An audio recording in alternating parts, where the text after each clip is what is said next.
Hello and welcome to Not Compliant Enough. I'm your podcast host, Karista, and today we have a guest, Ryan Butta, who is an author. He's recently authored the book, The Ballad of Abdul Wade. He grew up in regional New South Wales. Before starting writing, he worked in international trade and has lived and worked extensively overseas. He also authors Out of Office, which is a newsletter that charts his course of quitting office life to pursue a writing career. And that is what we are here to talk about today. As much as his recent book is amazing, we're going to delve into his experience with leaving the office and hopefully to never return. Welcome, Ryan. Hi, how are you going? Nice to be here. Thanks for coming along. So I must say that in starting this podcast called Not Compliant Enough, which is sort of about not being compliant in the office life, I must say that your Out of Office Substack newsletter really inspired me to come out and talk about these things. And I just would like to know, what really inspired you to start Out of Office and what's your journey been with that? Yeah, it's a good question to think back on that. It's been almost a year now since I started Out of Office. And I think when I left the office, I probably didn't have a great experience the few years previous going to the office. Had a lot of questions, had a lot of thoughts about office life, sort of questioning myself, I suppose, thinking why hasn't it gone well for me, or why haven't I enjoyed it? All these other people are in their office and going to work and working off their mortgages. So I suppose that the newsletter was a way for me to work through some of these questions in my head. And I've always liked writing, and I write. So then it's also given me that excuse to write and post. I post twice a month or every 2 weeks. But it was really a way to work through those thoughts about office life that I'd had and try to work out, come to terms with things and think about it. And one of the interesting things has been, as you've said, that actually the things I've been asking myself for the last 4 years, a lot of people are asking themselves. And maybe not a lot of them actually taken that action to get out and get out of the office like I did. So that's been really interesting to hear those.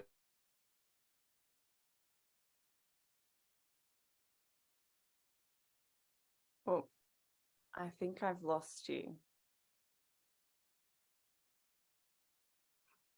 Dropped out. Hi, I don't know what happened. Yeah, no, just dropped out. That's okay.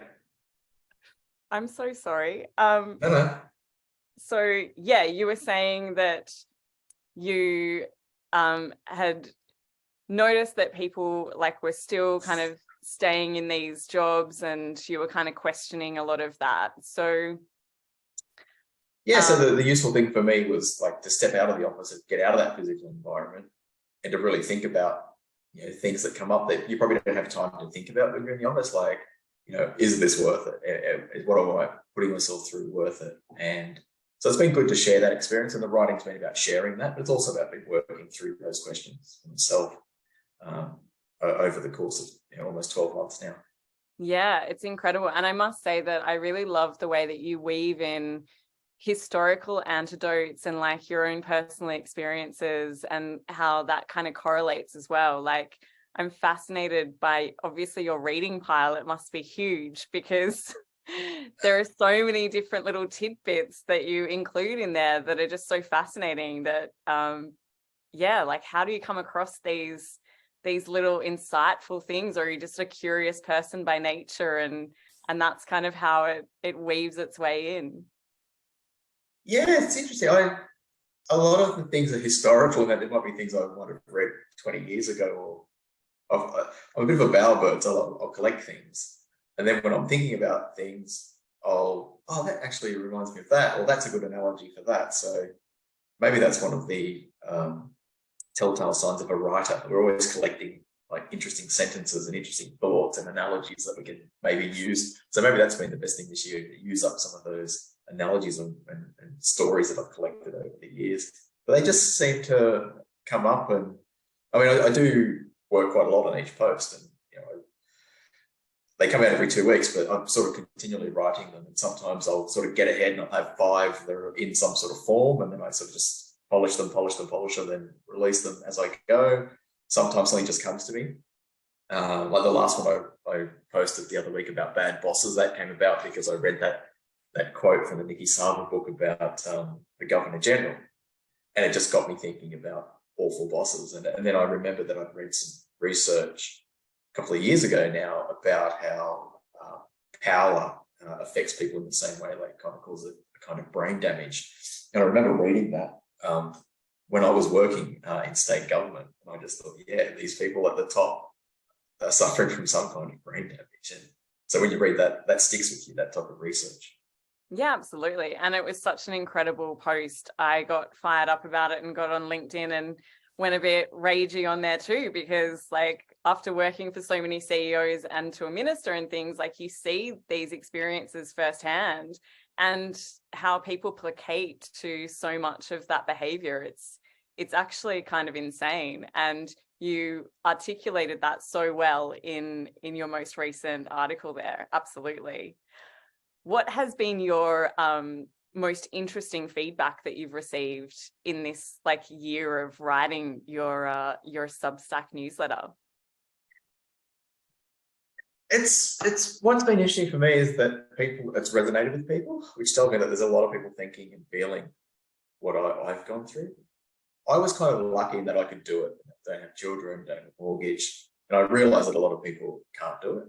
But I also argue that when you're in those environments, you feel like you can't do it, and you feel like there's no answer. And even though I had kind of zero obligations, I felt like I couldn't do it for a long time. And after about a year in government, I wanted to quit, and I didn't. How am I going to do this? I'm going to pay for that.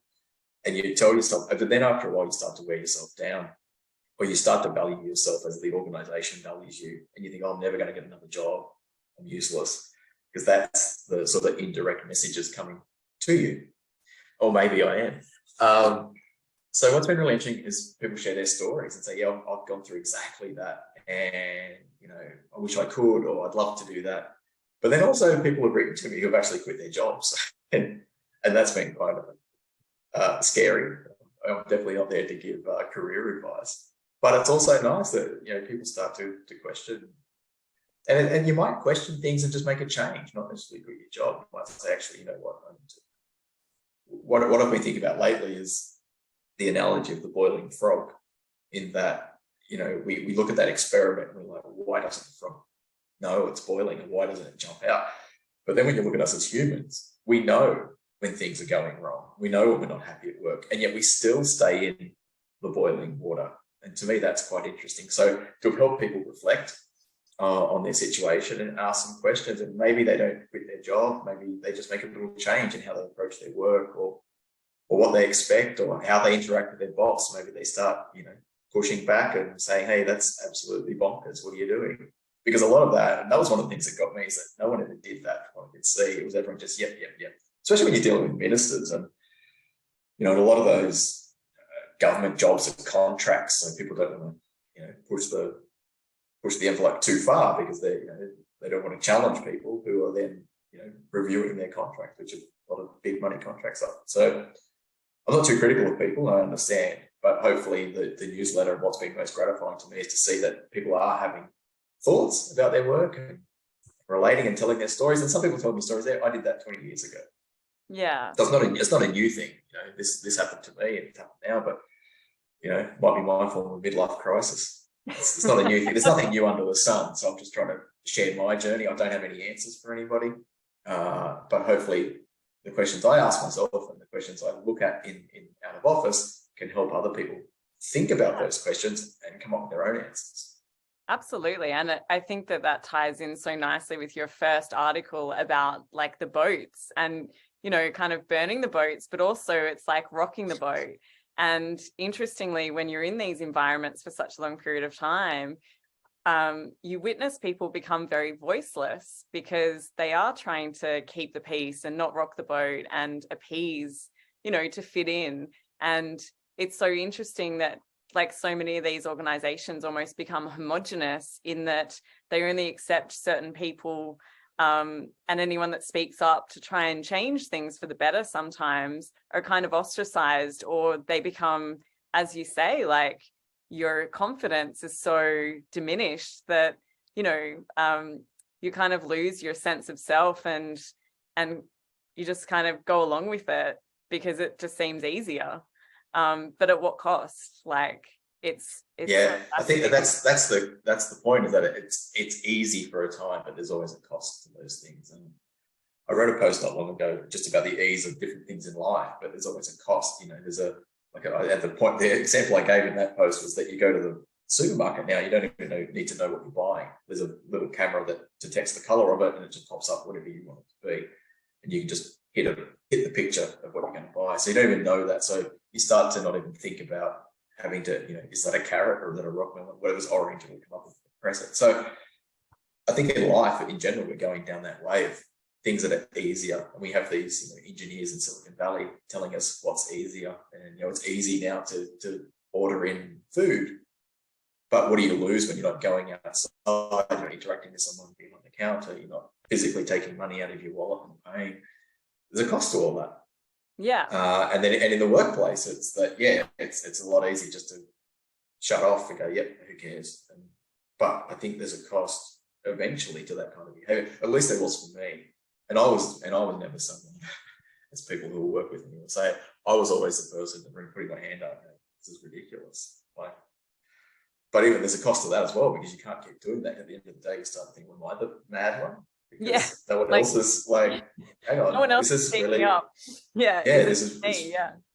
So it becomes quite insidious in that, as this culture of silence, and everyone, I think, is just trying to get ahead and trying to do their best. But I think at the end of the day, you've got to speak the truth and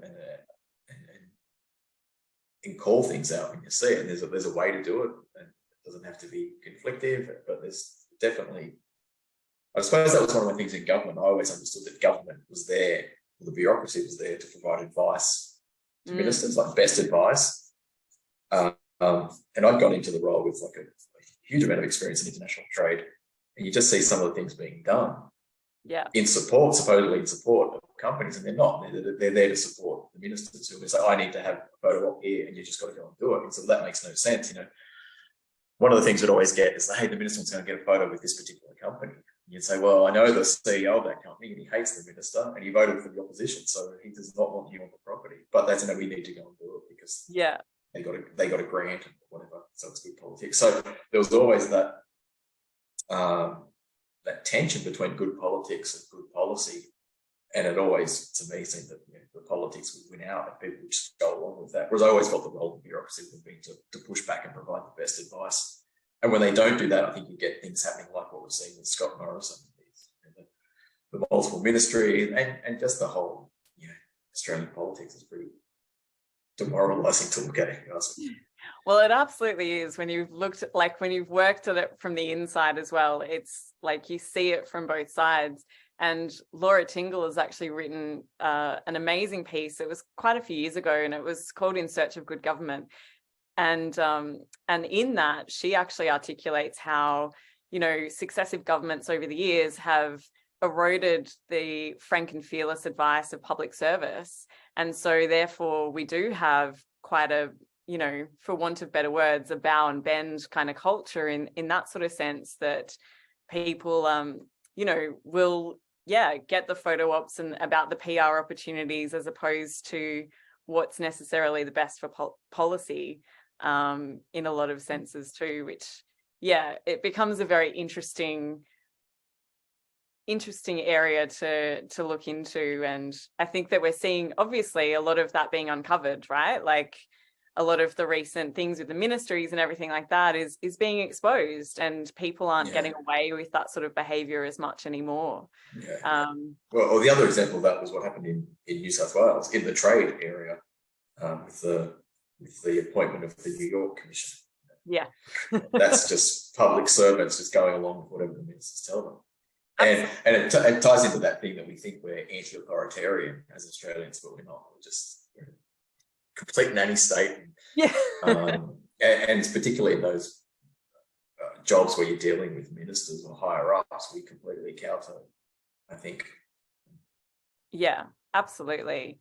And I guess that leads to my next kind of question to you is like, you know, being inside these organizations and also like reflecting on your last year of kind of being out of those environments, do you feel like these workplaces, like, because obviously not everyone can leave, and if we had everyone leaving the office, we probably wouldn't have a lot of functioning things that we do in this day and age. Like, do you feel like there's a way that we can have a future of work where workplaces are changed from the inside effectively so that people don't feel like they're demoralized every day to go into an office situation? Yeah, it's a good question. It's probably a good point to say. I've worked with some like really amazing people.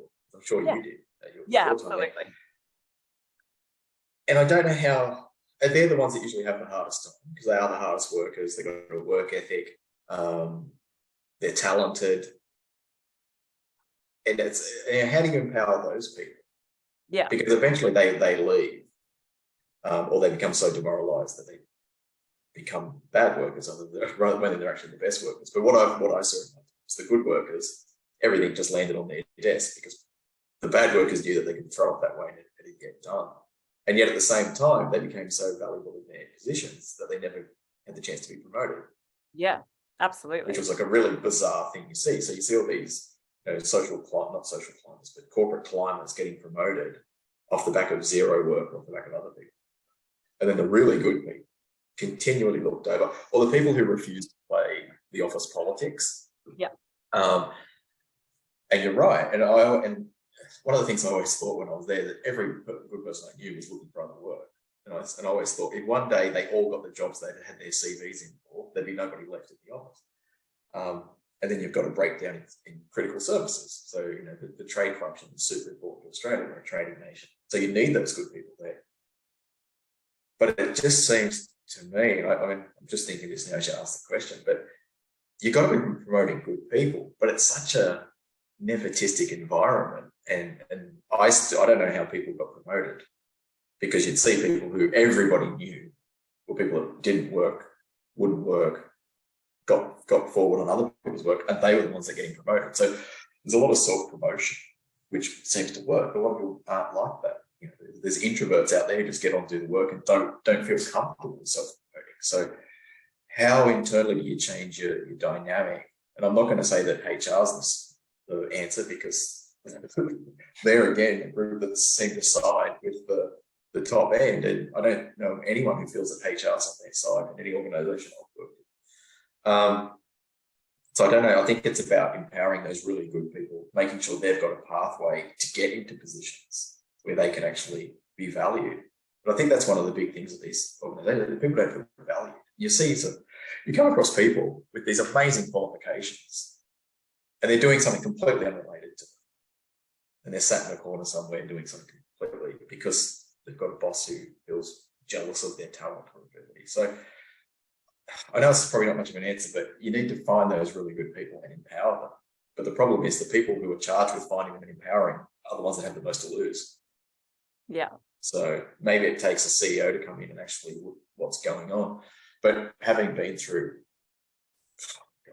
probably 5 or 6 CEOs in the 3 or 4 years I was in government, they come in with their own agendas, and a lot of times they don't want to see as well, because it probably takes too much effort to realign. And again, that's another challenge of government. You're on these election cycles. Yeah, absolutely. So, CEOs come in, CEs come in, and they've got to deliver something within this year, or they might not even be there if it's coming up to an election. It's pretty difficult. Yeah. I've always wondered what it's actually like in the corporate sector. I haven't had that much experience in corporates, not internally. So I don't know if it's the same or not, but government was a really, really strange one. You had these people who were permanent, who could never be fired. Then the other had people who were contracts and always sort of trying to not rock the boat to keep their contracts. It was a really interesting dynamic. But what I did find was that the good people were never in the right positions to make the most of their skills.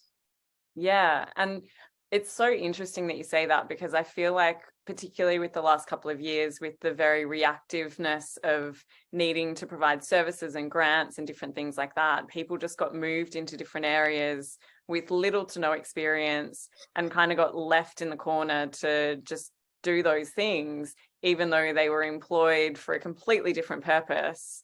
And it's almost like setting people up to fail when you're putting them in these positions that they're not even really like never been employed for, but done it under the guise of like, oh, we're just giving you extra opportunities and, you know, exposure and all those sorts of things, which is really like, we want you to do 3 people's jobs, but we just want to employ you as a one person and just keep piling on workloads. Like, it's, the HR component's really strange how that all works, because especially in government, you see people, I saw it in state government, that people being shifted across from department to department and not only is it unfair on them, but you know, if you've been working in one area, do you want to be in trade? Has anyone asked you? But they sort of, what's it called? The machinery of government, the mogs, where they just get moved, and you get people coming in from completely different backgrounds.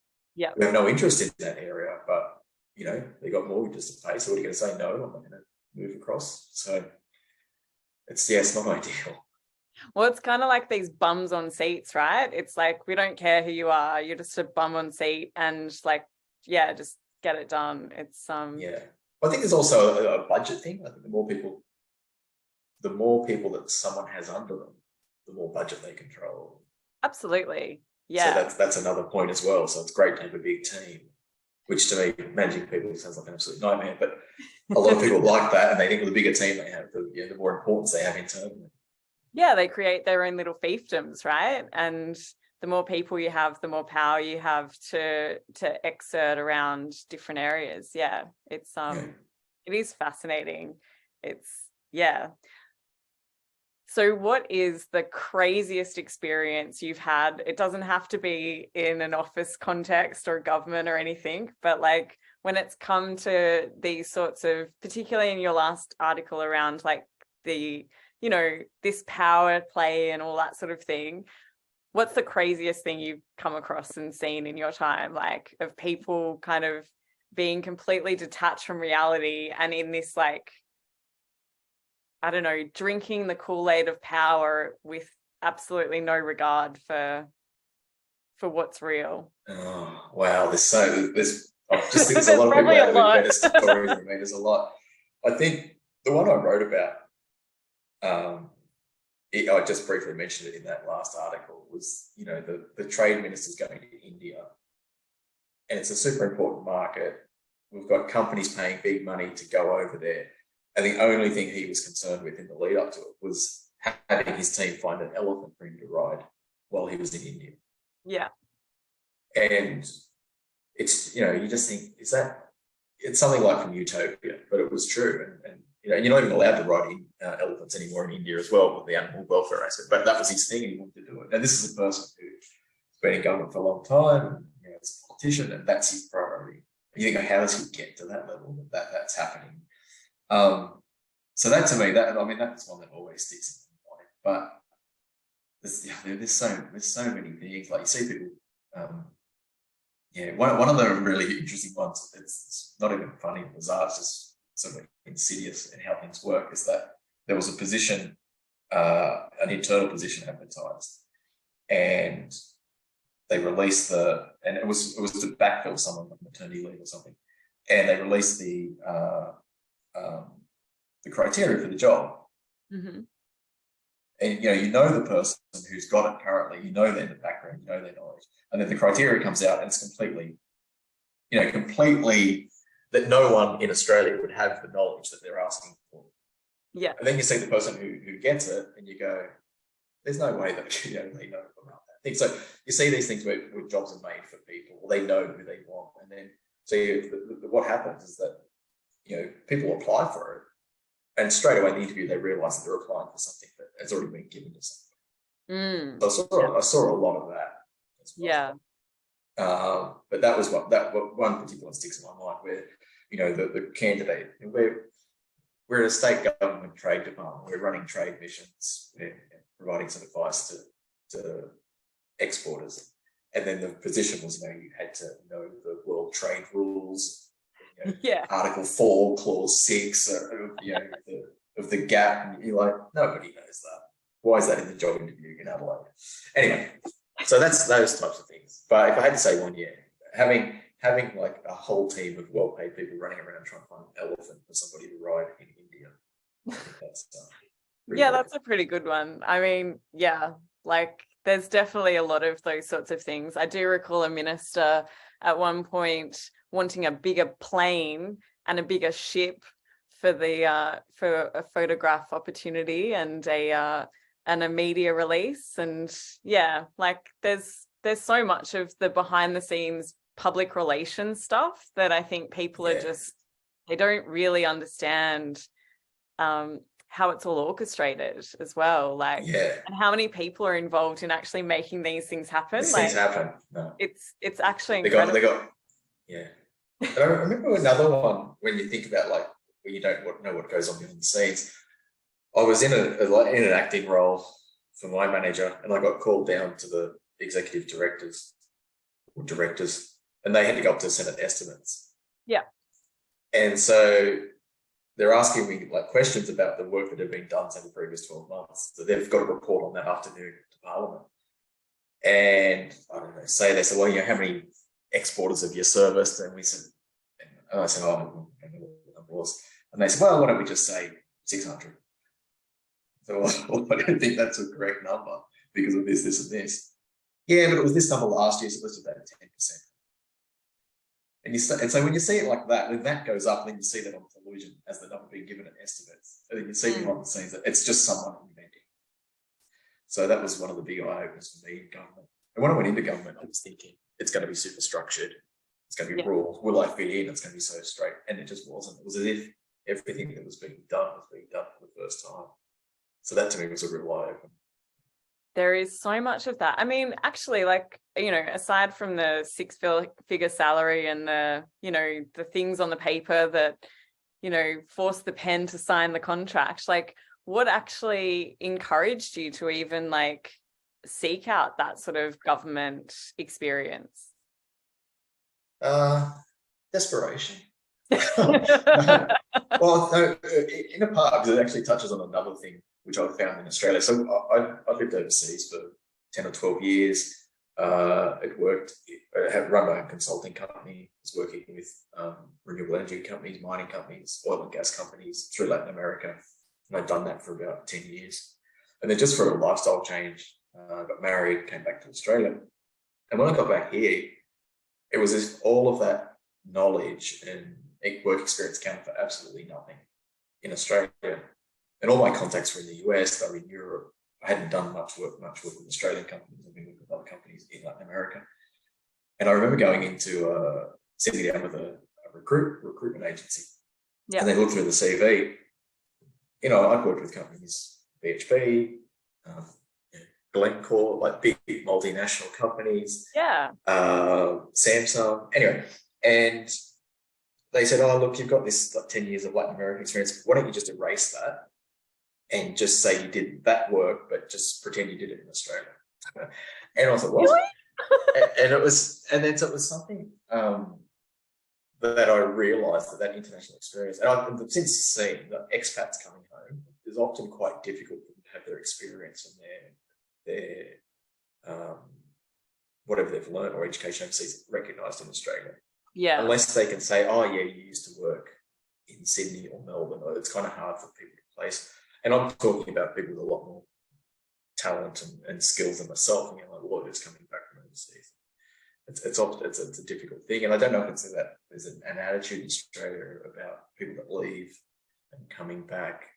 But I found it quite difficult. So I found it really difficult to find a job when I came back, and I wanted to be, you know, doing what I'd done. I had all these skills. I speak Spanish, I speak Portuguese. I'd had an MBA, and I couldn't find anything. It was just like nothing. And then this job came up, and it was actually quite funny because I applied for a role, the exact same role in Victoria, didn't even get an interview, and then I applied for the exact same role in Adelaide and got the job. So again, it shows the same person's exactly the same job. You don't even get an interview, and then the next one you get it. So it's such an arbitrary process, you know, job hunting. Yeah, it's a difficult one. So I'd never been to Adelaide, never knew about Adelaide, and it was brilliant. I absolutely loved Adelaide, made some really good friends there. But to go into it, yeah, I wouldn't have expected. I thought I would, when I came back, I thought I would have gone into the private sector. But I thought, I'll do this for a year or two, build up some contacts.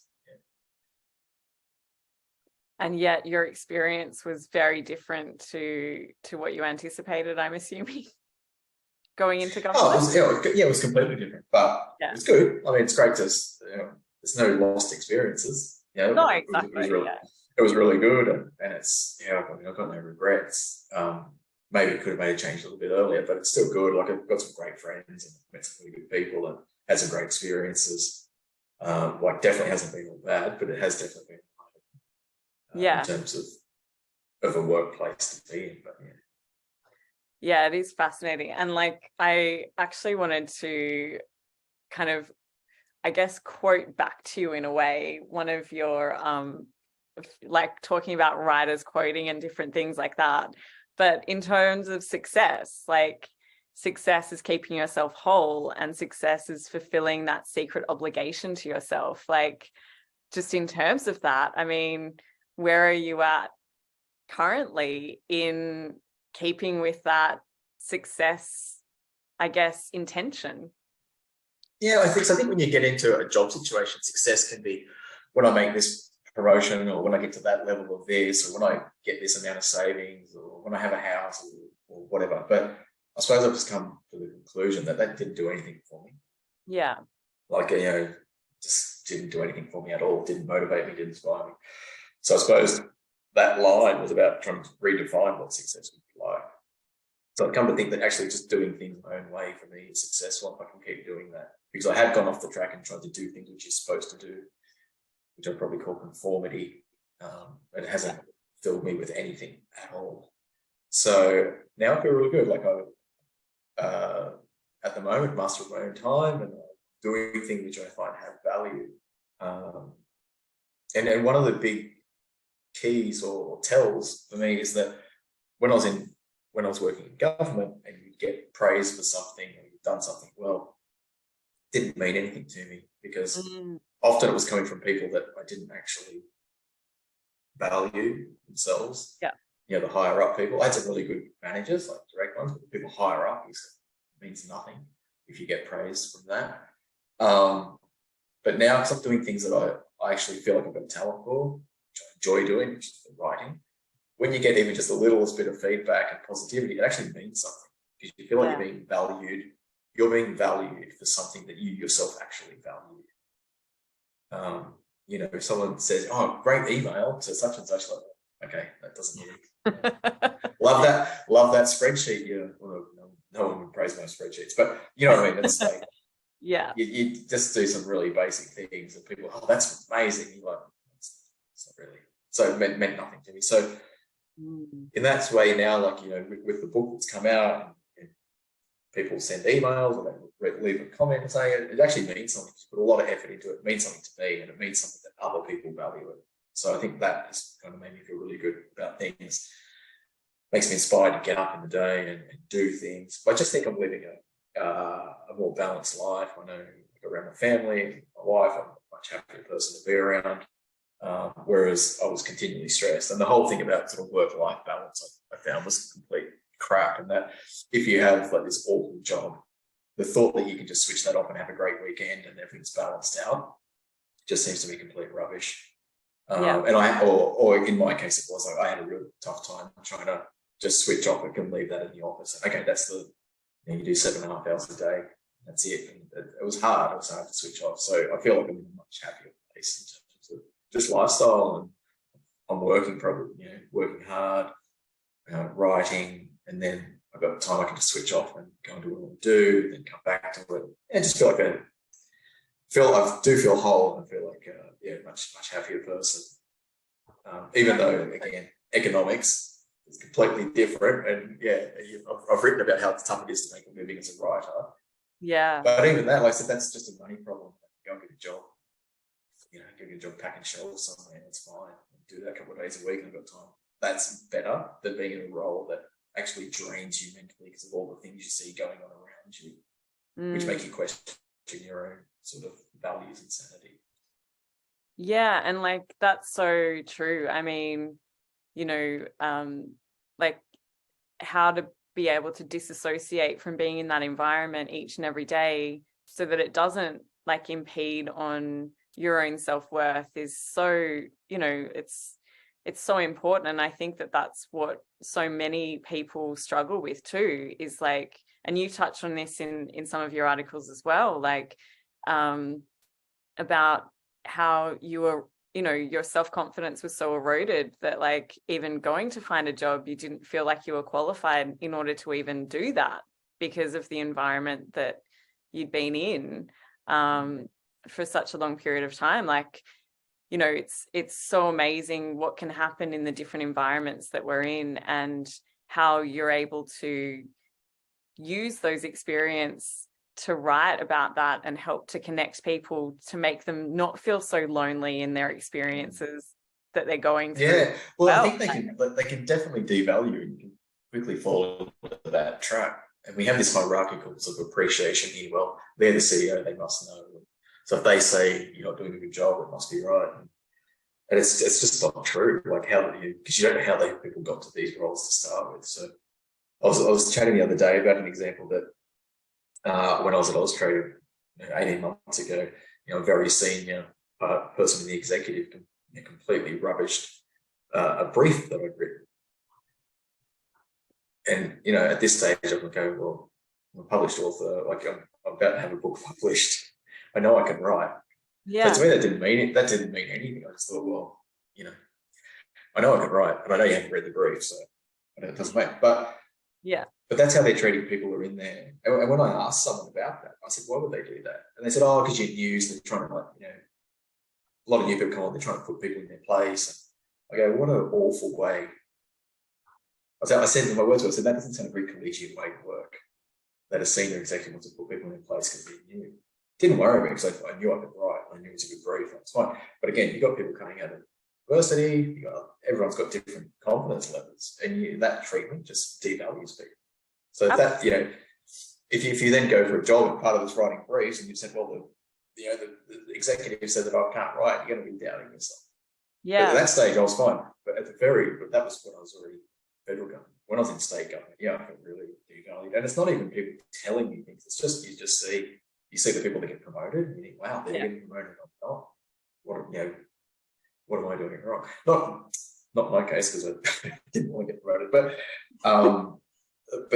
you just do. You just, you know, even if you put up an idea, and then people say, oh, thinks he knows everything, just because he's got an MBA, and it's those little snide sorts of comments, which you just start thinking, God, okay, maybe if everyone, you know, maybe it is me. Maybe it was, I don't know. But I felt that was hard to deal with. That there were people at certain levels who got there off the back of, I don't know what the word is, nepotism, probably the word, sinecures, and then they would keep other people's good work now. And I'm saying, this is how this is me, say I represent, but I've seen that with other people, like really talented people, and then speak up. And if I have to be honest, you see it with women a lot, that they're the ones who get put in their place. And you know, I worked with some really talented female colleagues, and they're amazing. But you can see that how I was treated was completely different how they were treated. Yeah. And I'm thinking about one particular person who I joined at exactly the same time as they did, and they got completely different treatment. And they were like, in certain ways, sort of humiliated to be kept in their place, and I could see that I was being treated completely. Yeah, they're workplaces that can really, if you're not resilient, can really wear you down. Absolutely. And like, as you touched on before, you know, HR is not there to help you. They're there to kind of, you know, protect the organization more than they are to protect the worker in a lot of ways, which is, you know, or protect the executive, which is just awful. Like, people feel so alone, and they don't have anyone to kind of talk to. And I think that that's where so much of this, you know, gossip and different things kind of happens, and this insidious nature of like toxic cultures really are created because people are forced into these silences and treated awfully. And it's awful to think that, you know, these are the environments that like people coming out of university or whatever are being exposed to, and thinking that that's normal.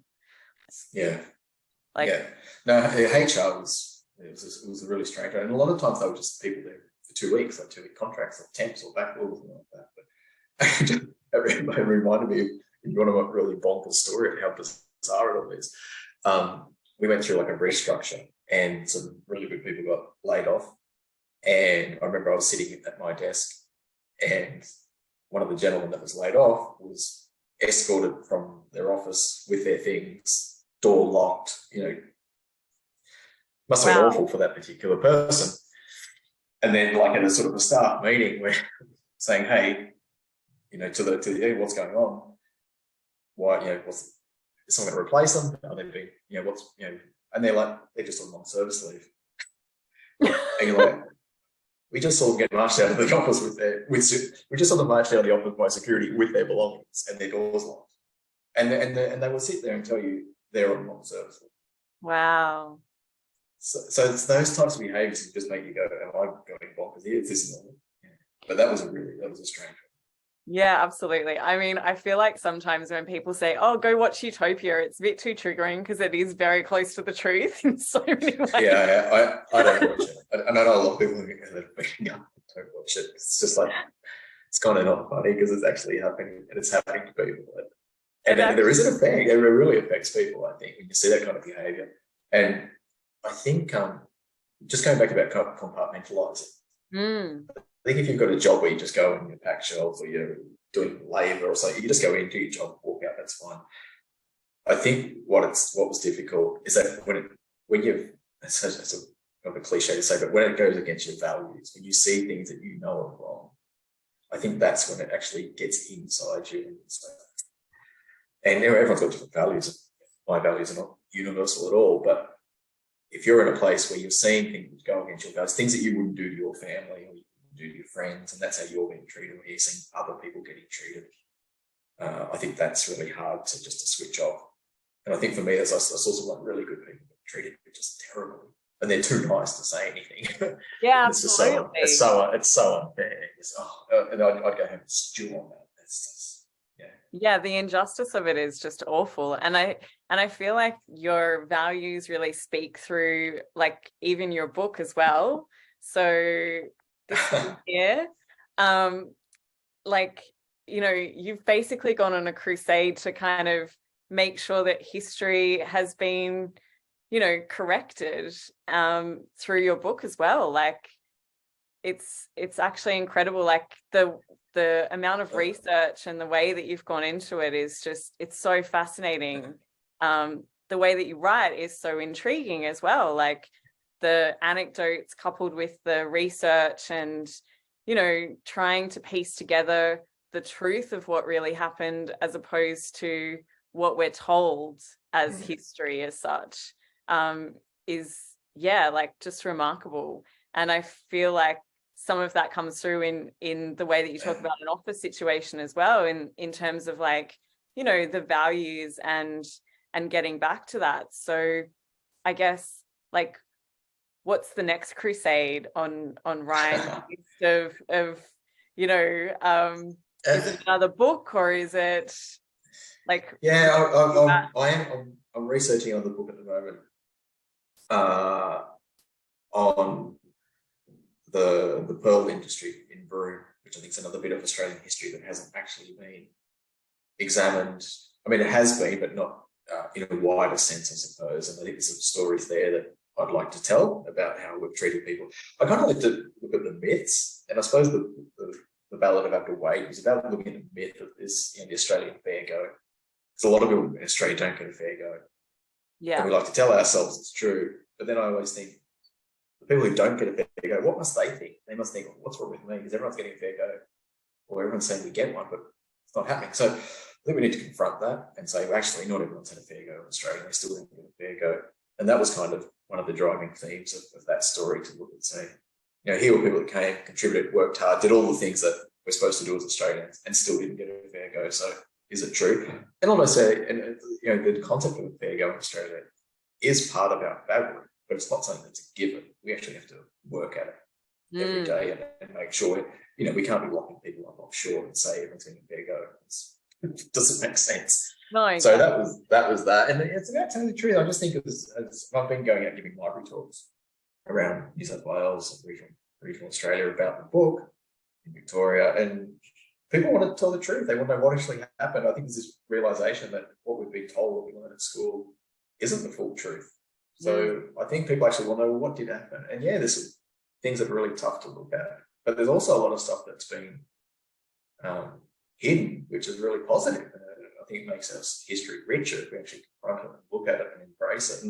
And another big part of the book was to actually recognise and acknowledge the contribution that Afghan people have made to Australia. I think for most people today, you think about Afghanistan, you think about September 11 and that, the US invasion, Australian invasion in 2003.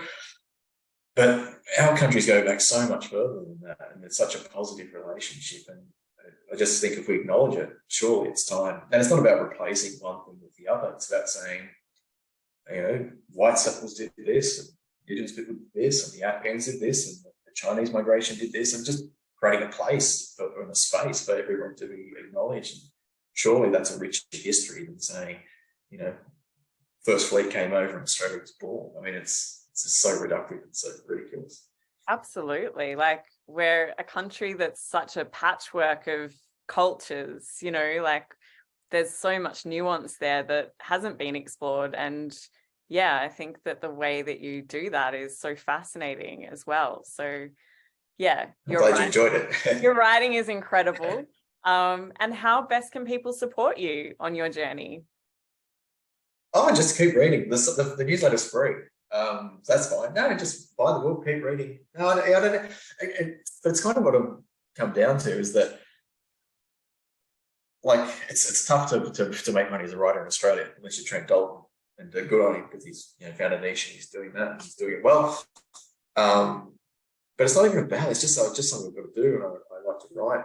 So if people are reading it, that's the best thing. And even just people go read and comment or like, that's great. You think, okay, great. It's helped someone, or they send me little stories. That's all.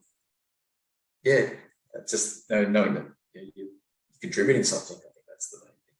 Yeah, and so out of the office forever, or watch this space? Well, it was actually funny. I was thinking the other day. The first out of office I wrote was about burning your boats and quitting your job. But I actually think the out of office posts are the real burning. I don't think anyone would employ me if they read through those. I can't imagine going through a job interview and saying, just read your newsletter. It looks like you never want to work again. But I mean, I don't know what will happen at the moment. I'm happy, and that I would never ever go back ever. That's a complete no. I don't think my family would let me go back either. But I wouldn't have the same relationship with work if I went back. I'd have to be doing something that I'm actually passionate about. But I also think there are different work teams which could be interesting. And I think those smaller companies where everybody is crucial to the survival of the company. Yeah, I think that would be a really interesting place to work, where the marketing person needs the salesperson to make sales, and the salesperson needs the product develop something great, where you're all kind of connected and aligned. I think that would be interesting. So I think a lot of the thing about these big organizations, you feel like you can just drop off the face of the earth. It makes absolutely zero difference. Yeah, exactly. At the end of the day, you've sent 10 emails and you're like, what have I done? It's just you've done nothing. Yeah. You might get the KPI because you've called 10 people or whatever, but you're like, what have I actually done today? What have I created in the world? What have I left behind today? Nothing. I lose my hard drive, and that's my 7 years of evidence of what I've actually done something that's gone. So I think it's about trying to find something that has meaning, has value. So I'm writing this. I'm writing some articles for magazines as well. I'm going to do some other things with the newsletter next year. Look at try and do some different things with that, and then working on this next book. So a few things, we'll see. Yeah, that's exciting. Well, so much. Thank you so much for sharing your wisdom with the world as well, and thanks so much for joining us today. I really, really appreciate your time, and thanks for having me. I don't know if it's wisdom, it's just my experience, and if someone can take something from that, and that's great. But I think it's one of the things is it's about talking about it and Absolutely. I think that's just helpful. The people go, oh, I'm not the only one going through this. And I'm sure there are people who absolutely love working in government and having a great time. And that's great. That's fine. And if they're, if that's working out for them, brilliant. But there's also a lot of people that probably struggling. So it's probably more for them to say, hey, there are others of us that think like that as well. And here are some things that I've gone through, and if they can help you think about what you need to do or what you need to change, or maybe you have a think you don't need to change anything. Grass is definitely not always greener. No, but it's just about sharing it and having a conversation and not keeping it in the dark. Yeah. And, it's like anything, right? A trouble shared is sort of halved in that way, and people can kind of feel a bit consoled in the fact that they're not the crazy ones that are there being like, is this what this is? No, exactly. So hopefully that helps a little bit like that. Thank you so much. Really appreciate it. Thanks for chatting. Enjoyed it. Thanks, Ryan.